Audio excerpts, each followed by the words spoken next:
ओम नमो नारायण हर हर Mahadev.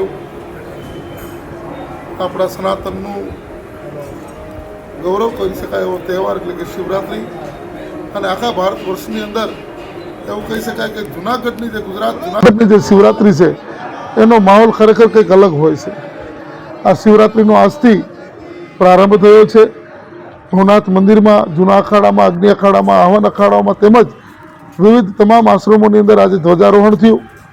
કલેક્ટરશ્રી, SP સાહેબશ્રી, commissioner સાહેબશ્રી તેમજ તમામ વિભાગના તમામ અધિકારીઓની હાજરીમાં, તમામ સાધુ સંતોની હાજરીમાં મેળાનો આજે શુભારંભ થઈ શક્યો છે।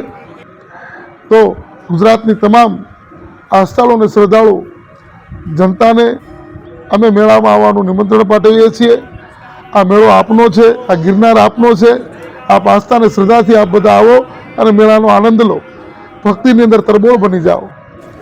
ખાસ એક આપને સર્વને એક અપીલ છે કે સુપ્રીમ કોર્ટ, હાઈકોર્ટ તેમજ અહીંના તંત્ર દ્વારા પ્લાસ્ટિક મુક્તનો જે સંદેશ આપવામાં આવ્યો છે, જે ખરેખર પર્યાવરણને અને આપણને ખૂબ હાનિ કરતા છે આ પ્લાસ્ટિક, એટલે કોઈએ પ્લાસ્ટિકનો ઉપયોગ કરવો નહીં અને પ્લાસ્ટિક સાથે લાવવું નહીં। તેમજ અહીંયા પણ ખૂબ સારી વ્યવસ્થાઓ કરવામાં આવી છે કે કોઈ પણ પ્રકારની ગંદકી ન ફેલાય એ માટે કચરા પેટીઓની પણ સુંદર વ્યવસ્થાઓ છે। તો બધી જગ્યાએ કોઈ કચરો ન કરે। આ તમારું પોતાનું ઘર છે, આ તમારો પોતાનો મેળો છે, તમારું ગિરનાર છે, તમારું ભવનાથ છે, આ તમારું છે। એટલે પોતાના ઘરની અંદર સ્વચ્છતા જળવાઈ રહે એની ખૂબ કાળજી રાખો।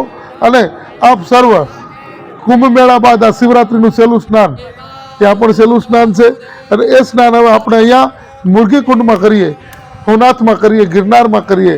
તો આવો સૌ, શિવરાત્રિની શરૂઆત થઈ ગઈ છે। હર હર મહાદેવ, ઓમ નમો નારાયણ।